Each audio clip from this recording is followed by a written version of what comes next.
जिंदाबाद साथियों, आज के लाइव वीडियो में आप सभी लोगों का स्वागत है। जैसे कि आप सभी लोगों को पता है कि हमारे रतलाम में जो साथी गिरफ्तार हुए थे उनकी अभी तक जमानत नहीं हुई है। 15 नवंबर से लेकर आज का जो दिन है, कितना दिन बीत गए आप सभी लोग पता है। 1 तारीख आज हो चुकी है। बहुत दुख की बात है कि मध्य प्रदेश के अंदर आदिवासियों के हक और अधिकार के लिए लड़ने वाले युवा जो शिक्षित हैं, लड़ते हैं हक अधिकार के लिए, क्योंकि आसानी से हमारे राइट्स जो हमें नहीं मिल पाते। तो लेकिन रुख देखिए वर्तमान सरकार का। बहुत दुख के साथ ये कहना पड़ रहा है माननीय मध्य प्रदेश के मुख्यमंत्री महोदय कि आप कल बैतूल आ रहे हैं। बैतूल में आपका कार्यक्रम है, जहां जहां आपकी गौरव यात्रा के नाम पे कार्यक्रम हो रहे हैं। वर्तमान सरकार से मैं कहना चाहता हूं कि गौरव यात्रा के नाम पर, जनजातीय गौरव यात्रा के नाम पर आपके जगह जगह कार्यक्रम हो रहे हैं। किस चीज का गौरव करना चाहते हैं आप जनजातियों का? किस चीज का गौरव आप मना रहे हैं आदिवासियों का? इस चीज का गौरव कि आदिवासी युवाओं को आपने जेल में भर के रखे हैं? किस चीज का जनजातीय गौरव आप मना रहे हैं? इसलिए कि आदिवासी, सबसे ज्यादा जेलों में आदिवासी भरे पड़े हैं। किस चीज का जनजातीय गौरव? कि उन लोगों की जमीन छिन रही है, आदिवासियों की जमीन लगातार जनरल के नाम पे कन्वर्ट हो रही है। इस चीज का गौरव दिवस? किस चीज का गौरव दिवस? कि आदिवासी बच्चियों के साथ दिन ब दिन बलात्कार, रेपिस्ट जैसे मामला बढ़ रहे हैं। आदिवासी लड़कियों को बहला फुसलाकर लोग शादी कर रहे हैं। इस चीज का जनजातीय गौरव दिवस? किस चीज का जनजातीय गौरव दिवस? वो पेशा कानून, जिस पेशा कानून में आपने आदिवासियों के आधे से ज्यादा अधिकारों का दमन कर दिया, किस चीज का गौरव दिवस? हमारे जो साथी है डॉक्टर आनंद राय, अभय औरी जी और नीलेश खराड़ी, ऐसे युवाओं को आपने जेल में बंद करके रखा है। आज उनकी डायरी तक पेश नहीं हुई। कायदे से आज में जमानत हो जानी चाहिए थी, लेकिन आपके षड्यंत्र को हम समझते हैं। और आपके आने वाले समय में जो चुनाव आ रहा है उसके लिए आप जो हथकंडे अपना रहे हैं, आदिवासी क्षेत्रों में घुस के आप जिस प्रकार का लॉलीपॉप और झुंझुना पकड़ाने का काम कर रहे हैं, आपको हम बताना चाहते हैं कि जिस प्रकार का आपका रवैया, जैसे आपने बालाघाट में, कल सिवनी में दलपत साहा की मूर्ति तोड़ने वाले व्यक्तियों के पुलिस ने एक को भी गिरफ्तार नहीं करी है। हमारे कोई आदिवासी व्यक्ति ऐसा छोटा सा भी अगर कोई गलती कर दे तो उसको उठा के तुरंत थाना में बिठा देते हैं। मैं बोलना चाहता हूं कि हमारे जो साथी गिरफ्तार है उनको आज तक जमानत नहीं मिली। इसके पीछे जो पॉलिटिकल प्रेशर है वो किस पार्टी का है?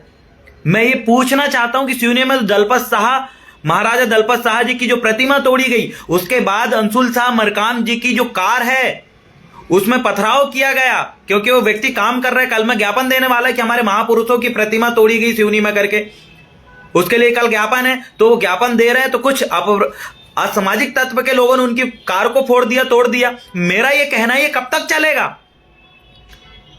मध्य प्रदेश के अंदर मैं सभी आदिवासी क्षेत्रों में जो काम करने वाले युवाओं से कहना चाहता हूं कि किसी भी प्रकार से इनके बहकाव में मत आइए।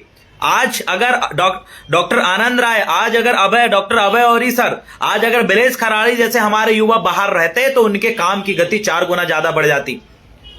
जितने दिन वो अभी जेल में है, इन 15 से 20 दिनों में हमारे युवा कितने जगह मीटिंग लेते, कितने जगह वो कार्यक्रम करते। हमारे युवाओं पर अभी बैतूल में आने वाले माननीय मुख्यमंत्री महोदय, आपको मैं बता दूं, जहां पर भाई रामदेव ककोड़िया, जहां पर आदिवासियों के लिए काम करता है, जगह जगह जाके जमीन संबंधित मुद्दों में बहुत बेहतरीन काम किया, उनके ऊपर जिला बदर की कार्रवाई किन्ने की, किसकी वजह से हुई?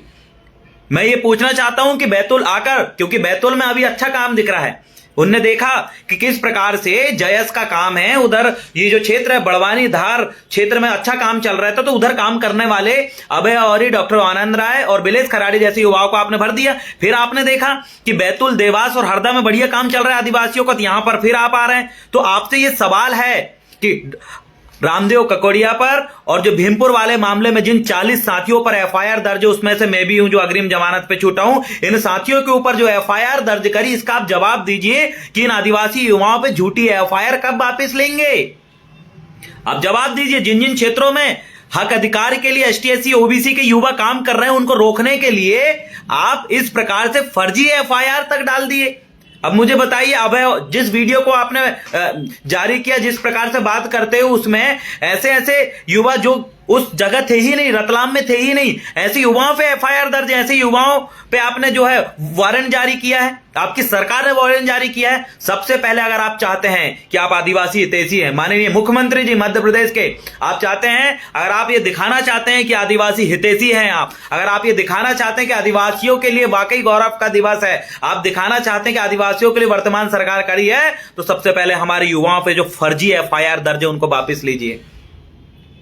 सैकड़ों युवा जो समाज के लिए काम कर रहे हैं, जो उभर के आए हैं, अगर किसी के साथ अन्याय अत्याचार होता तो वहां पर जाके आंदोलन करते हैं। अगर किसी के हक और अधिकार के लिए जहां पर भी बात है वहां हमारे युवा जाके खड़े होते हैं। उनके ऊपर आपने एफआईआर डाल के रखा है, उनके ऊपर फर्जी मुकदमे हैं, पहले उनको वापिस लीजिए, तब हम लगेगा। आप तो एक युवाओं को भी आगे नहीं बढ़ने दे रहे, इस प्रकार से रोकने की साजिश कर रहे हैं। जिन युवाओं पे हर जगह एफआईआर दर्ज है, मतलब आदिवासियों के लिए काम करने वाले युवा काम ना करें, आपका यही उद्देश्य है। वर्तमान सरकार का यह उद्देश्य है। वर्तमान सरकार ये चाहती है कि जो युवा आवाज उठा रहे हैं, जो युवा समाज के अन्याय अत्याचार, चाहे वो किसी भी जाति से हो, किसी भी समाज से हो, उस समाज में अगर कहीं कुछ गलत हो रहा है उसके लिए आवाज उठा रहे हैं, तो ऐसे युवाओं पर आप मामला दर्ज कर रहे हैं। तो आप चाहते क्या है कि हम आवाज ना उठाएं? आप चाहते हैं क्या कि हमारे युवा सोशल मीडिया छोड़कर चुपचाप आपकी चमचागिरी करें? आप ये चाहते हैं कि हमारे युवा मतलब अन्याय होता रहे और हम लोग आवाज ना उठाएं? भाई ये तो गलत है। आप ऐसा मध्य प्रदेश अगर बनाना चाहते हैं कि आदिवासियों पे अन्याय होता रहे, आदिवासियों के अन्याय के खिलाफ कोई आवाज उठाएगा तो हम अंदर डाल देंगे। अगर आप ऐसा मध्य प्रदेश बनाना चाहते हैं तो बहुत दुख के साथ मुझे ये कहना पड़ेगा कि वर्तमान सरकार दोबारा कभी जीवन में ना आए, इसके लिए शपथ तक ले लेंगे, हम लोगों को लेना पड़ेगा। अगर ऐसी आपकी विचारधारा है, ऐसी अगर आपकी मंशा है, तो हम गलत के खिलाफ आवाज उठा रहे हैं, किसी को रोकने के लिए और किसी पार्टी के विरोध में हम नहीं कर रहे हैं। हमारा सिर्फ इतना सा मंशा है, सभी पार्टी अच्छी है भाई, मैं किसी का विरोध नहीं कर रहा हूं, लेकिन अगर हमारे हक अधिकार का कहीं उल्लंघन होता है और उसके लिए आवाज उठाना कहां से गलत है? ये देश संविधान से चलता है, इस देश में डेमोक्रेसी है।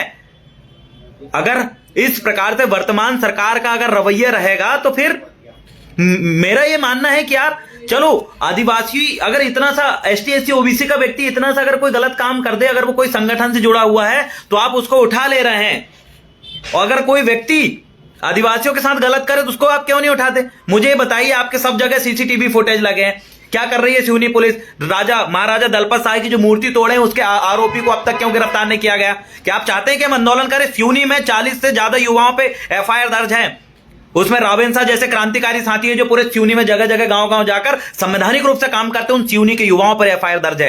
मतलब सिवनी में आंदोलन हुआ तो आपने एफआईआर दर्ज कर दिया, भीमपुर में आंदोलन हुआ आपने एफआईआर दर्ज कर दिया, झाबुआ बड़वानी रतलाम में आंदोलन हुआ आपने एफआईआर दर्ज कर दिया, जहां जहां आदिवासियों के आंदोलन हुआ वहां पर आपने एफआईआर दर्ज किया। आप चाहते क्या है कि हम आंदोलन ना करें? अरे हम ना करें आंदोलन तो फिर आप काम करें ना, राजा दलपत साय की प्रतिमा तोड़े उसके आरोपी गिरफ्तार हो जाना चाहिए था, नहीं हुआ।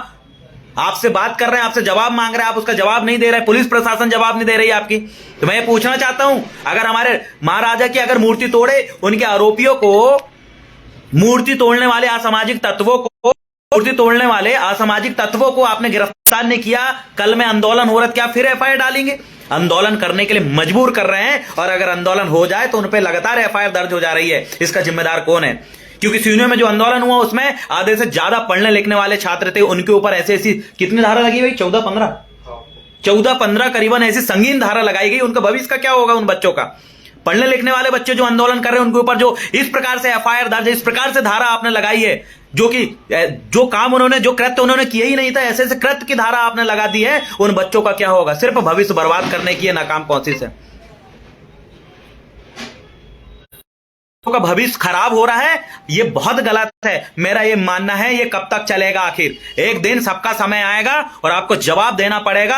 आने वाले समय में विधानसभा चुनाव में हमारा हर युवा आपसे सवाल करता है, आपसे यही पूछता है कि जहां जहां आंदोलन आदिवासियों के हुए, जहां जहां आंदोलन हुए, आपने वहां पर मजबूर किए आंदोलन करने पे, उसके लिए आप क्या जवाब देना चाहते हैं? आपका बैतूल में कार्यक्रम हो रहा है तो आप जवाब दीजिए इस बात का कि क्या, किस मुंह उठाकर आप आदिवासी क्षेत्र में आके वो कार्यक्रम कर रहे हैं? आपको जवाब देना पड़ेगा। बैतूल जो क्षेत्र है वो आदिवासी क्षेत्र है, वहां पर माननीय मुख्यमंत्री जी का कार्यक्रम है। मैं ये कहना चाहता हूं, उस कार्यक्रम में आके आप जवाब दीजिए। आदिवासियों की जमीन को भूमाफिया थोड़े से रकम में खरीद के और जनरल में करोड़ों रुपए में कन्वर्ट कर रहा है। लोकल जिला मुख्यालय में, तहसील मुख्यालय में जो करोड़ों की जमीन है, ऐसी जमीन पे पैसा लगाकर भूमाफिया अरबों खरबों रुपए कमा रहा है। इसके लिए जमीन कन्वर्ट ना हो, जनरल लोगों को कन्वर्ट ना हो, इसके लिए आप क्या कहना चाहते हैं? आप बताएं, इसके लिए जवाब दें कि आदिवासी युवाओं पे जो फर्जी एफआईआर हुई है, अधिकारी कर्मचारियों पे जो फर्जी एफआईआर हुई है, पढ़ने लिखने वाले विद्यार्थियों पे जो फर्जी एफआईआर हुई है, उसको आप वापस क्यों नहीं लेना चाहते? आप जवाब दीजिए। क्योंकि हमने देखा है और भी आंदोलन हुए हैं, बड़े बड़े आंदोलन हुए हैं, आपके भी आंदोलन होते हैं, लेकिन क्या इस प्रकार से एफआईआर उनके ऊपर हुई है कि इस प्रकार से जेल में आपने डाल के रखा, जिस प्रकार से हमारे युवाओं को आप कर रहे हैं? और आप कहते हैं कि आप आदिवासी हितैषी हैं।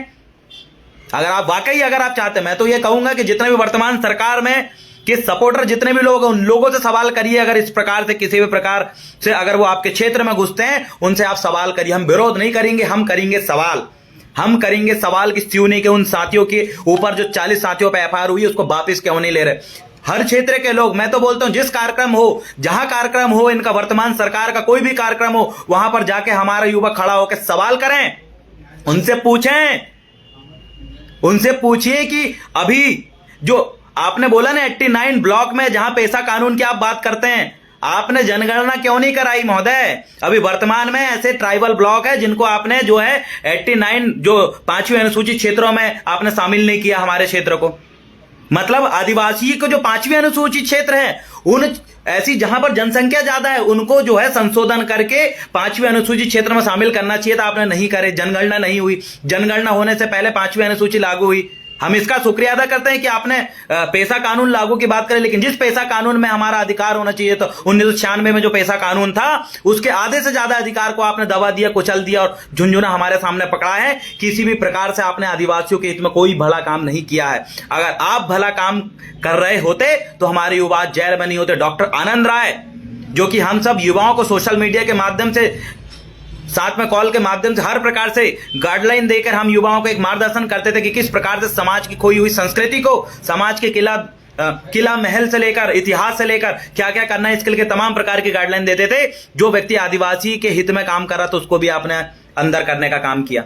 हमने देखा कि सोशल मीडिया में जो जो आदिवासी हितैषी है, सबको आपने डराने धमकाने का काम करे हैं। इससे यह साबित हो रहा है और इससे यह समझ आ रहा है कि आदिवासी के हित में जो काम करेगा, आदिवासी के हित में जो आंदोलन करेगा, आदिवासी के हित में जो बोलेगा, उनको आप जेल में डालेंगे। आपने संदेश दे चुका है, तो कितने लोगों को आप जेल में डालेंगे महोदय? वैसे भी मध्य प्रदेश की जेल में 70% से ज्यादा आदिवासी है। आप बढ़ा लीजिए, आपकी जेल में 100% आदिवासी हो जाएंगे, लेकिन फिर भी हम अपने समाज के ऊपर, शोषित वंचित समाज के ऊपर जो अन्याय अत्याचार हो रहा है, उन अन्याय अत्याचार को रोकने के लिए हम आवाज उठाएंगे। आपके जेल से, आपके नियम कानून के जो फर्जी एफआईआरों से हम डरने वाले नहीं है, क्योंकि हर समय सबसे बड़ा बलवान होता है। हमारा भी समय आएगा, इसका जवाब भी हम संवैधानिक और कानूनी तरीके से देने का काम करेंगे। लेकिन आप सभी साथियों से मैं ये निवेदन करना चाहता हूं, ये आग्रह करना चाहता हूं महोदय, कि जो जो पीड़ित, शोषित, वंचित समाज के जो लोग हैं, उनके ऊपर ऐसी फर्जी एफआईआर ना हो,